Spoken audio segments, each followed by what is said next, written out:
All right, so first of all, the title of my lecture, and I'm using that word's doing a lot of work, is Stepping Stones Across the Creek to Home. And I'll explain that at the end if you want to ask questions.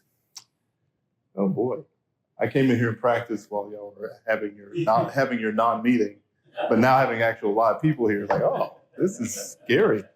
So first, I'd like to say thank you to the nominators and the selection committee in the division who put my name forward as the honors lecturer for this year. It is indeed an honor and a privilege, and the scariest thing I've ever done.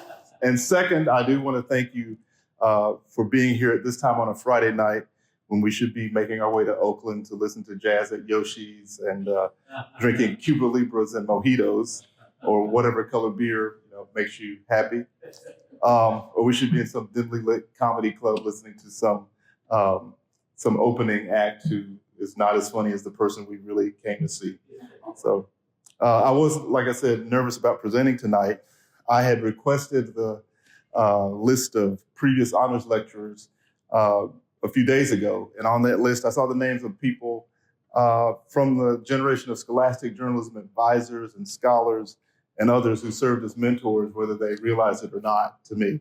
So it was really an intimidating list.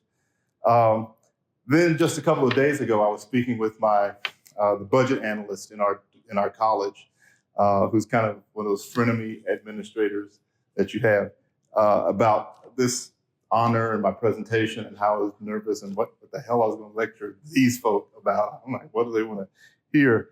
And she said, well, you should be good at doing it. You love talking about yourself. I know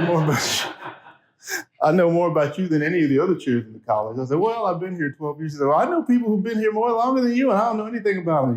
I know all your stories. And then she proceeded to rattle off stories that I told her about my time at Appalachian and some of the couple of things you brought here tonight. I'm like, oh, okay, I guess I do talk a lot, but that's not how I grew up. I was the skinny, quiet kid in high school. So again, it is an honor to be here. And I'd like to say to folks that in my career, I'm an academic. I'm not a scholar. I'm not going to bowl you over with my scholarship. I'm a dilettante in the most positive sense of that word. So you can parse out what that means on your own time and in your own mind. But as department chair, I do encourage and support my faculty in their scholarship and service and teaching. And I'm able to converse with my different colleagues in the department regularly about the things they're researching. And the jargon that we use. So there is that. And I don't think I'm particularly interesting, but fortunately I was able to find a woman who does think I'm interesting. And while I'm not particularly wise, and any wisdom that I do have, it's come from just being around and hanging around smart people. I was smart enough to know that I should marry that woman. And she's not going to be here tonight, but she wanted to be. But she's in bed now. Since that sun hit, she's like asleep. And she's watching our HVAC system that needs a repair, waiting on a repair person. But I am here on that third road that in the woods that Robert Frost didn't see. And I'm tasked with the responsibility of making sure that the road we travel tonight is one that makes maybe not all the difference, but some small difference. And I'm not a lecturer in that sort of sage on the stage way, so you won't get any jargon-filled green eye shade natterings from me. Walter Fisher, the communication scholar, says that all important communication is narrative. And since we are creatures of story, I will simply tell you some of the stories that led to me being here in this honor tonight, and a few of the lessons that I've learned along the way that may be as mundane as a live, love, laugh T-shirt or what have you, but they're lessons that I've gained, and end with a list of what I call the 5 rules that have helped me get through the professional version of what Prince Rogers Nelson called this thing called life. And so we will, let's start at a beginning, not the beginning, but a beginning. I am, for those of you who don't know me, from Asheville, North Carolina, and I am actually like a real live-born Asheville native, which apparently that's like seeing a unicorn or Bigfoot or something nowadays. And I did not set out to be a journalist. And one of the reasons that in my research I studied autobiography and memoir of journalists, black journalists, was because my own professional journalism experience is scant. But I'm interested in journalists, just like I tell folk in the English department. You have people who study novels who've never written a novel. We need people in journalism who love journalism that same way. So I count myself among as one of those people. But I didn't set out to be a journalist. I set out to be an engineer, an electrical engineer, and ended up an English major. And I thank God for it every day. So there's that. So it's 1985, probably the fall semester, and I'm returning to school at North Carolina State University from a break, probably I'm assuming fall break, spring break, and I'm riding with a fellow passenger who is also a former classmate, a year removed from the same high school, who's also attending NC State, and she writes for the campus newspaper, Technician. I make an offhand remark, having been there, 2 years, a couple of years more than she has, about having read the paper, and I can write better than all those folk up there.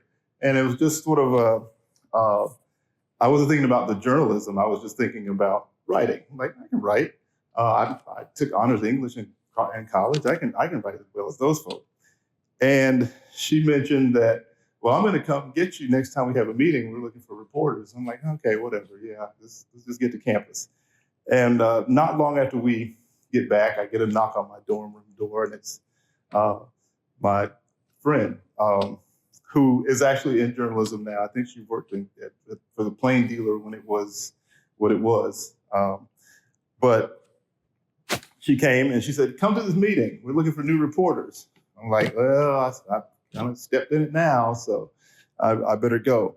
And I couldn't chicken out. So I ended up going to the meeting. And I realized I needed to put my money where my mouth was, and got assigned the news beat.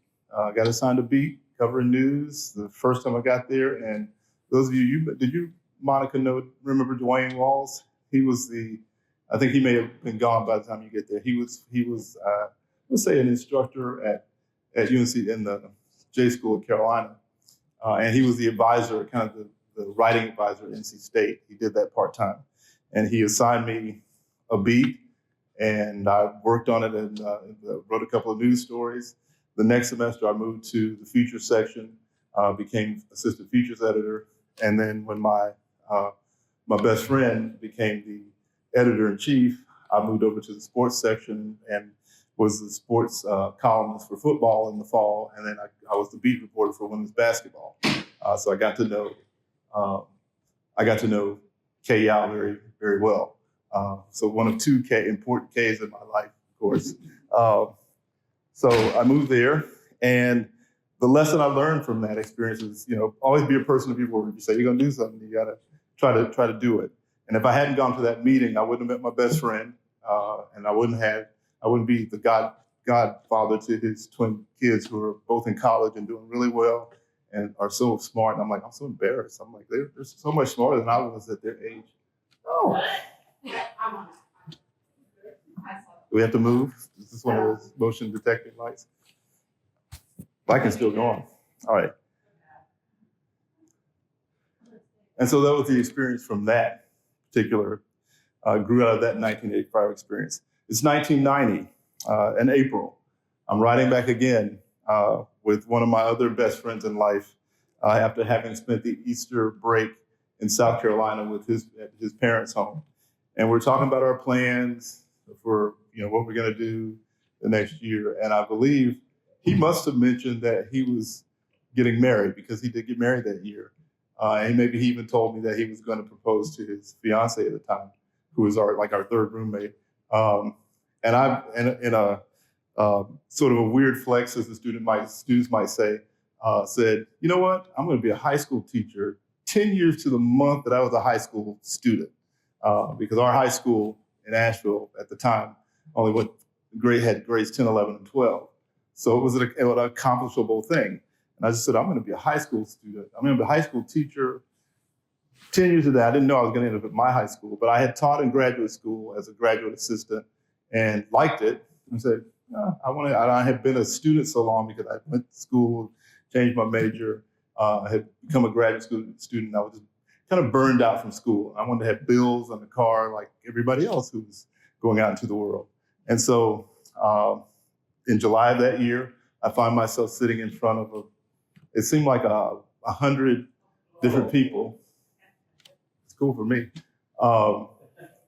Being interviewed, and they're throwing questions at me.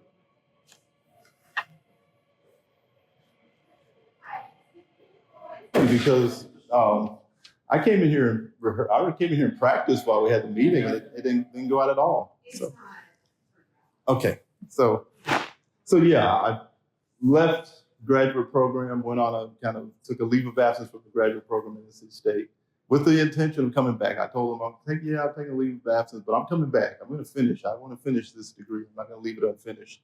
But I ended up finding myself interviewing at my old high school. It was one of two jobs that I interviewed for in front of like 100 people, and they were just peppering me with questions. And I just remember answering them. My mouth was moving, and I guess whatever higher power said, you know what, he's stupid, I need to help him.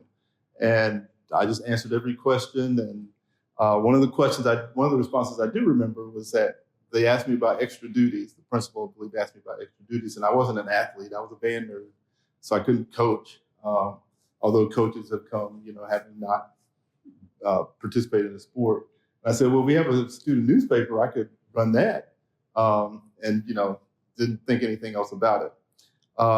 But they did have a paper. It was called the Cougar Chronicle, and they had an advisor already. But that year, she invited me to be a guest speaker in her class during both semesters. So I went over and gave a couple of lessons there. And at the end of the year, she not left the school. She left the paper and went to be the magazine advisor, and left the position open for a newspaper advisor. And my teaching mentor, Eula Shaw, who I'm still in touch with, came to me at the end of the year and said, the principal's looking for a new advisor. I think you could do it. And me, knowing, being full of piss and vinegar and all of 26 years old, said, yeah, I can do it. And I said, well, what kind of support will I have? She said, well, you'll have to ask him about that. And then she connected me with a former colleague of hers, Brenda Gorsuch at West Henderson. And I went over and spoke with her, and she told me about this summer institute that they have in Chapel Hill. They have a new advisor. Just go and connect with Kay Phillips. And I said, okay. So I spent the summer looking for parking and going to sessions at UNC Chapel Hill. But before that, I spoke with the principal and said, well, what kind of support will I have for the paper? And he said, well, I said, will we get computers? He said, yeah, we'll order you computers, whatever you need. And I said, well, will I have a special space for it? He said, yeah, we'll find you a special room for the paper. And I said, well, I was feeling pretty good. I said, so will you pay for printing? And he said, no, you'll have to sell ads for that. So, which was the thing I was dreading. And we did get the special room. They had renovated the third floor of our high school, which was built in the 20s, and was full of asbestos everywhere. So they spent a year renovating it. And after they renovated it, the third floor was like a show place. And so the English department decided that we're going to take over the third floor before anybody else decides that this is a new space. We can get up here before anybody else. So we moved to the third floor, and there was a room that was in the center of the wings of the building, of the school building on the third floor. That was this huge circus, almost octagonal space that we walked through, and it had two doors. And I'm like, okay, this is a weird space. So let's go to the next room. And my mentor, Eula Shaw, said, you should take this room. You got the newspaper. It's big. You can take this room. And I looked at it and I thought, oh yeah, this has possibilities. And so we ended up with this huge room in the center of the hallway that looked like, once we had computers, we had Macintosh LCs. So those of you who are Macintosh fans, remember the LCs, like the pizza box? We had a bank of those, an Apple laser writer, a light table, and my big Star Trek poster on the wall from the original crew, right over the door.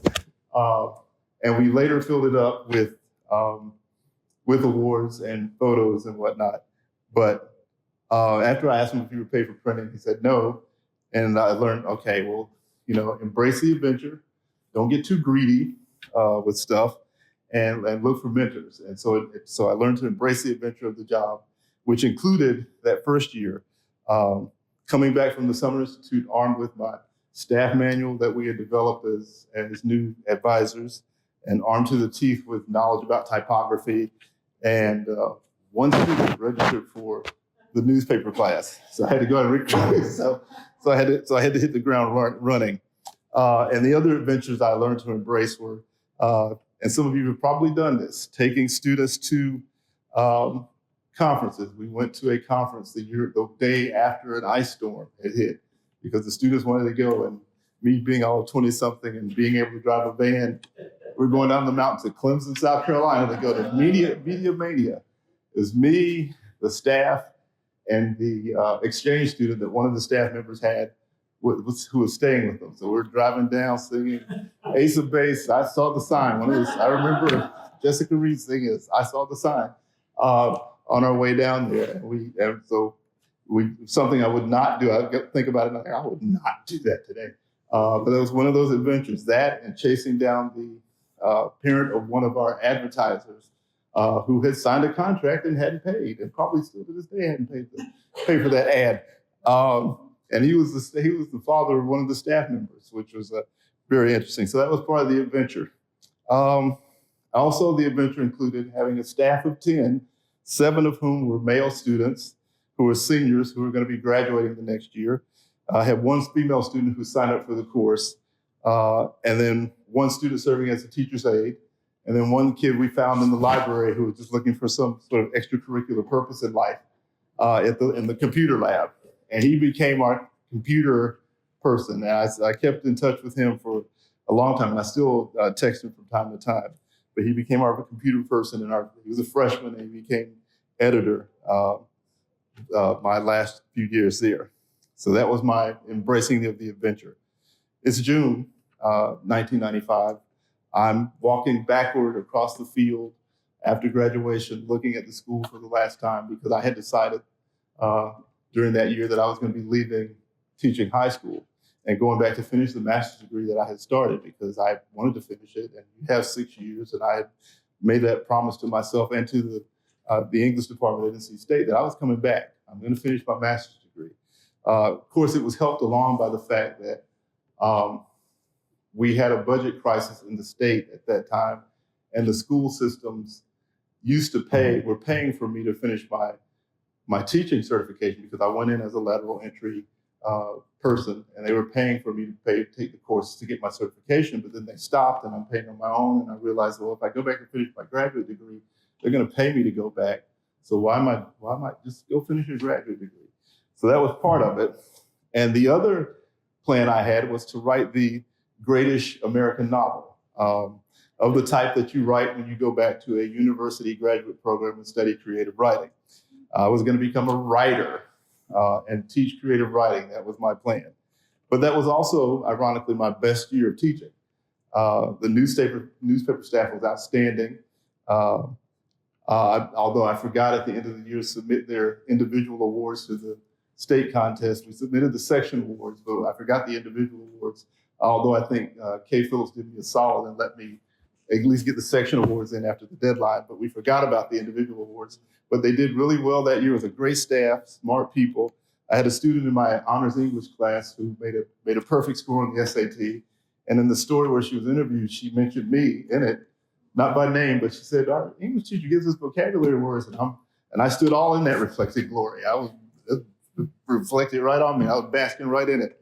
So I was quite happy with that year.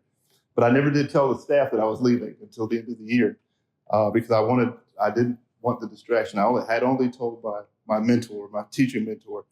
But it was a great year, and I ended up writing that. It was a great effort, and I'm American, and the manuscript was a novel manuscript. So, but it was a mystery novel. It was my thesis, and I did take it out when I taught at Appalachian from time to time to show them. There was like one called The World's Biggest Dust Bunny, and I would just toss it on the table and say, "This is what you can do on deadline." So it's 250 pages, a mystery set in Altamont, North Carolina. And those of you who are familiar with Thomas Wolfe, that was the city that he used in his novels. although I'm not a patch on him as a writer, but as a native Ashevillean who is educated, I think it's somewhere in our contract that we have to mention him at least once when we do things. And so I did accomplish what I set out to do in terms of creative writing. I have a ton of rejection letters. Who is it? J.K. Rowling. I know she's controversial. Says it only takes one, and you're right. I just haven't gotten that one yet. But that's okay. It's May of 1998. I'm walking around in the NC State English department, and I walk up to a bulletin board, and I see a job posting for a director of student publications at a small historically Black college in Raleigh, whose name I won't mention because they're going through some troubles right now. I applied for the position, and for the interview, I carried with me the bound volumes of the issues of the Cougar Chronicle for which I served for the years that I served as an advisor. That was sort of my proof of concept as a college advisor. The division head is a woman who arrives to the interview late, wearing a brown sport coat and a tie, but she hired me on the spot. When I arrived for my interview, her administrative assistant said, "Oh, Dr. Smith is running late. She's dealing with some family issues." And I happened to ask the administrative assistant. So I said, "Oh, does she have family? Does she have kids?" She said, "Have you seen Dr. Smith?" And I really didn't understand what she was saying. And then Dr. Smith comes in, Sevelyn Smith, God bless her. She was the choir director. She came in a brown suit coat and a tie, very much like this one. And we went in for the interview. And I was like, "Oh, okay." But she hired me on the spot, although she may have come to later regret it. Because in January of 2000, it's the second semester of my second year at the college. And the same division head who hired me stopped by my class on the first day to tell me that she and the department chair wanted us to submit pages of paper for review for printing, just for editing, she said. The pen, which is the name of the paper, was a lab paper and it was connected to courses. And so the students still struggle with some of the basics, but they worked hard and they liked seeing their stuff in print, and they would imitate me because I was using red erasable pens at the time, and I would go through and they'd imitate me marking up things and sending pages back to them to fix. So we had a process, but we're none of us perfect, and they were definitely in that area that none of them perfect, but they worked hard. And so I told the division chair, or the division head at the time, that I would check with the staff, and if the staff agreed with us submitting the pages, then we would submit the pages. And I went back to teaching my class. And I don't think she believed me. I guess she said, "Oh, that's unusual," and we kind of went on. But later that semester, on our way back from an HBCU, a student newspaper conference, I told the staff, and I'm sitting in this Ford Taurus that we rented to go to Nashville from Raleigh, and I told them on the way back, "Look, the division head wants us to submit pages to the department chair before we send them to the printer." And I let it hang in the air, and I'm thinking, if I taught these kids right, they said, "No, that's censorship. We're not doing that." I said, "Not a problem. Don't worry about it. I will fall on the sword for this one." So we went back to campus, and we did not submit the pages.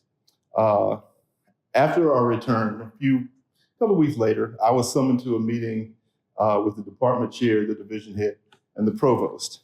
I'm the only one in the room without a doctorate, but I'm also the only one who understood the importance of student media. Because I paid my own money to go to a CMA workshop for new advisors the year I was hired. Out of my own money, I paid for my flight and everything. But it didn't matter.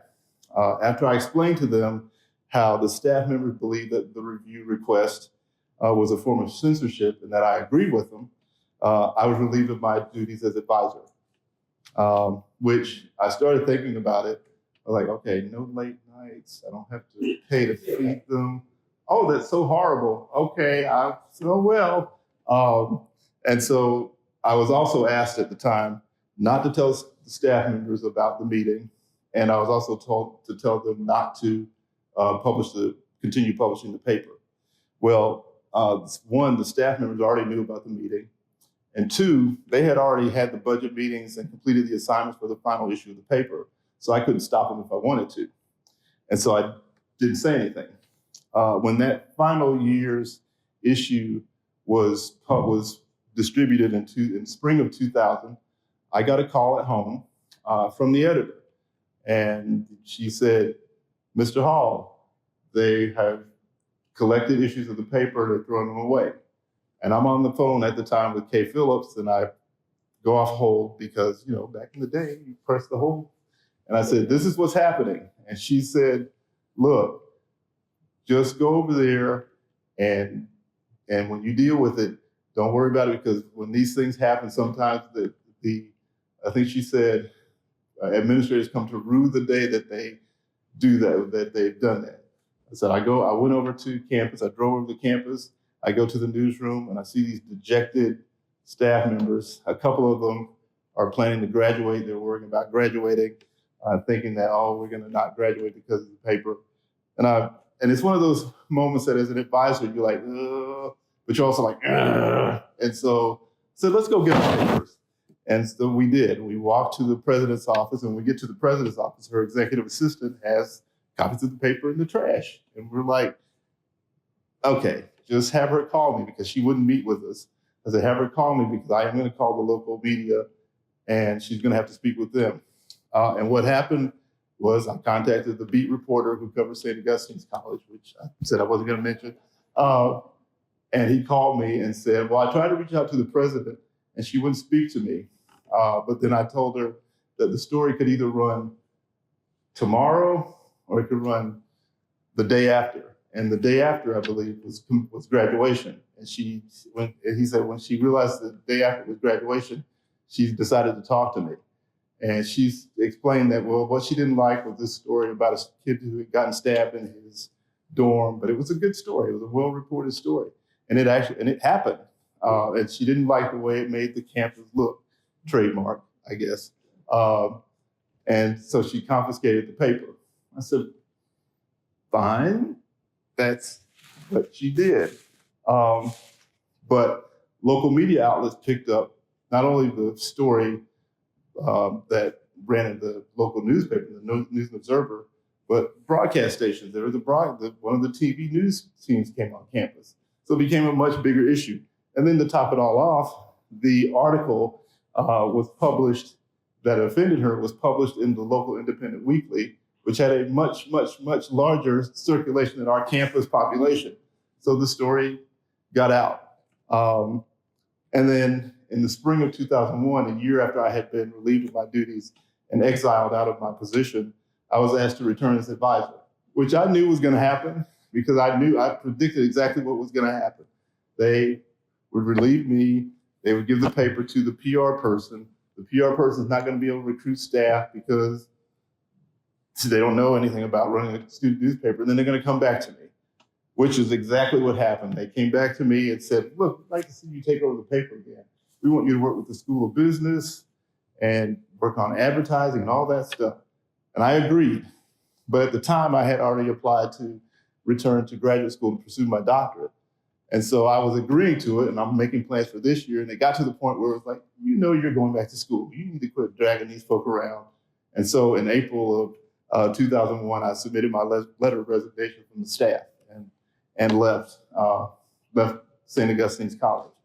And the funny thing is, at the end of that year, that academic year, I saw the president on campus playing in her human guise. She was playing with her grandchild around the campus fountain, and walked up to her and, spoke with her. And she invited me. I told her I was leaving to go get my doctorate, to pursue my doctorate. She said, when you finish, consider coming back. And I'm like, okay, sure. Yeah, that's what I'll do. So it was very, very funny. As a graduate student, it's August of 2002. I'm a doctoral student attending my first AEJMC conference in Miami. From the Scholastic Journalism Division's meeting that week, two things remain in my memory. First, Kay Phillips was the honors lecturer that year. And second, during the business meeting, all the new members were asked to do something that I thought was really neat. They just asked us to simply stand up and introduce ourselves, which I had been to other business meetings and they didn't do that. We just signed a paper and they passed it around and kept it moving. It was a really simple request, but it immediately made me feel at home in this particular division. I hadn't been a high school advisor for in almost a decade at the time, and I was trying to put my bad college experience behind me, but I was glad to be among friends and potential mentors. So this division became my AEJMC home. And like many of you, there are other divisions that I have a connection to either culturally or professionally. But the Scholastic Journalism Division, with its particular focus that in a lot of ways seems like it exists in a parallel reality with the rest of the AEJMC, has been home. Has been home for me. I served as the Knight Multicultural Award Chair, as Vice Head, and as Division Head with all the responsibilities those roles entail. And I'm happy to have served in those roles. It's now brings us to August of 2015. I'm finishing my last year as Division Head. The conference is here in San Francisco, and I'm looking forward to stepping down and away from my duties as Division Head. As I stated before, it has been my academic home, the focus of much of my academic service. But as those of you who have served in the various roles as Division Head, as officer, as Vice Head, and have planned teach-ins and chip sessions and finagled and met with other divisions to plan sessions, after your service, you're ready to be just another face in the AEJMC conference crowd. So you leave your Scholastic Journalism home for a bit, and you're fortified by the memories of your service and the experience that you gained from your service. And that's something that happens to a lot of us. But I'm back in my home, at least for this evening, and I will leave you with 5 rules that I have that have helped me during my time away from home, as it were. Rule number 1 is people change. For good or ill, we change, we grow, we devolve sometimes. Rule number 2, people don't change. They stay the same in all the disappointing ways that sometimes we find, and then they stay the same in very many good ways. Rule number 3, people will surprise you. One of the things that surprised me in this division was during my first year as Vice Head and being put in charge of the teach-in, which was going to be the next year in Chicago. I had a bunch of people come to me and want to help me.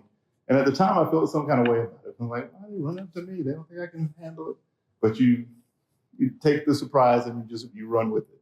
So that's rule 3. I always remember that. Rule 4, people will disappoint you in so many different ways. And then rule 5 is that there's nothing you can do about rules 1 through 4. And if you know those rules, you'll be fine. And there's some final thoughts I'll leave you with.